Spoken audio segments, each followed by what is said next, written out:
This is the book of Romans chapter 5, verse 3. And not only so, but we glory in tribulations also, knowing that tribulation worketh patience, and patience experience, and experience hope. And hope maketh not ashamed, because the love of the Most High is shed abroad in our hearts.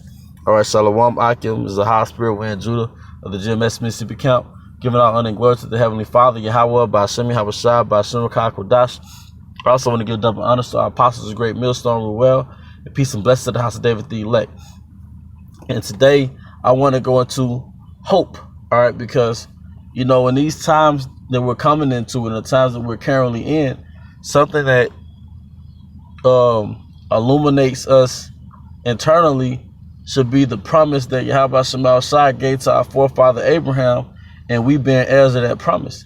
Something that should, you know, give us an inner strength and strengthen our bones, so to speak, is the promise that Yahweh Shai Salak is coming back to deliver us from Babylon. And the things that we see on TV, social media are all indicative of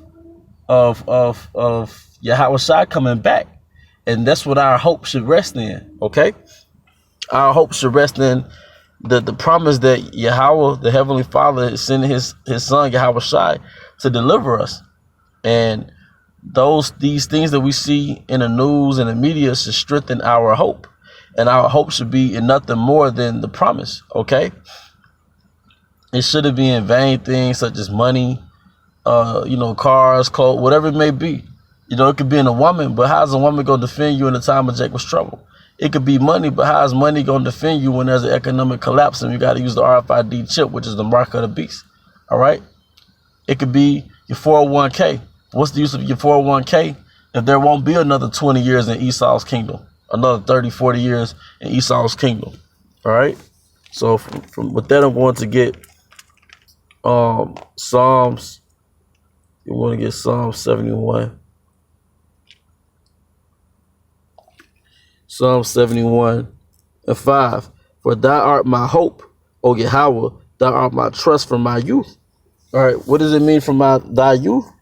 All right, from my youth, when we were born again into this truth, we were new creatures. That's from our youth. When we first woke up to this truth.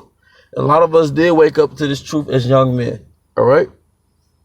But also, when you first came into the truth, you were a baby. So our hope went from getting a career or whatever it may have been to really hoping that the Lord will come back in our time, all right? We believe he woke us up because we're going to see him in our generation real soon, all right?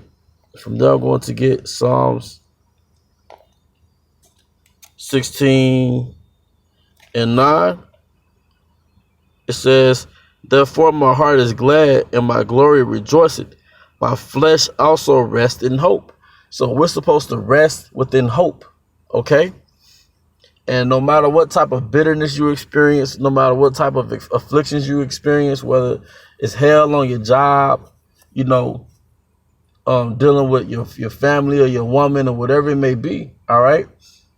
Whatever it may be, you're supposed to resort yourself when you go home, or resort yourself within your own spirit that the Lord is coming back. That's your comforter, all right? That's your comforter, man.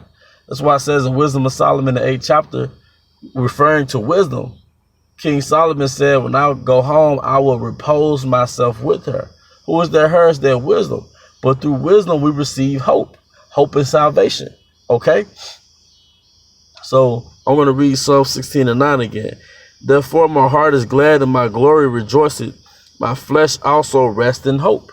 So like I said, no matter what, you know, you're going through, and no matter what adversity comes your way, because ultimately it's orchestrated by the Heavenly Father, all right? The thing that gives you strength and comfort is not anything material or anything temporal. It should be hope, all right? Hope in the kingdom, hope in Yahweh Shai's return, okay? From there, I want to get Proverbs. Go to Proverbs right quick. All right, Proverbs chapter 10, verse 28. It says, the hope of the righteous shall be gladness, but the expectation of the wicked shall perish. And I want to put this, I want to speak on, you know, the hope of the righteous shall be gladness. Because, yeah, when Yahweh Shai returns, our hope is like an investment. That's that one thing we have been waiting on since we woke up to this knowledge, since we woke up to this truth. And our hope is going to equate to gladness when Yahweh Shai gets here.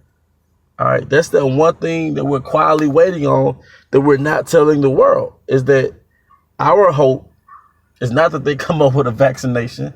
Our hope is not that they fully open up the economy again.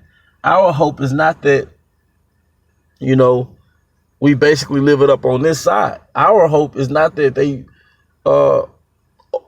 open up the sports again and we can watch football and basketball. Our hope is that Yahweh Shai returns, man. Because we know is hell coming to America. We know we're entering into the time of Jacob's trouble, man. And we know that you can only depend on your material goods so much, man. All right? Our hope is that Yahweh Shai is going to return. And what does it say in Proverbs 10:28? The hope of the righteous shall be gladness, but the expectation of the wicked shall perish. All right, the expectation of the wicked shall perish, which ultimately the wicked is Esau, Edom. And this expectation and his hope is that he fully manifests his new world order and chips everybody on the planet Earth. But that is going to fail. All right. But our hope is going to be the kingdom. And that our hope is going to equate to happiness, man. See, there goes a gunshot right there, man. We in the valley of the shadow of death, man. But I know holding a sign that says stop the violence is not going to stop the curses, man. See, that's why it says in Isaiah there should be no more violence in the city, man. Because we're not going to hear gunshots in the kingdom, man. See, in Babylon, you hear a temporary hope. In Babylon, you hear a temporary hope. You know, you hope Friday gets here. You hope Saturday, that's captivity, man. You hope Saturday gets here. You hope they let you in the club for $10 or they let you in for free. You hope old girl give you your number. You hope she calls back or texts back. You see? You hope that you don't got to pay child support. You hope that you don't have an STD. You hope old girl not pregnant. You hope you'll pull out method work, man. See, we got temporary hope here, man. And this little captivity, hope that really spawned from the curses. All right? You hope what you just ate didn't have the pork in it. All right? But, you know, you hope the Lord forgives you when you slip, man. But, you know, that's going to end real soon, man. But with that, I hope you brothers are edified. To the next time. Shalom.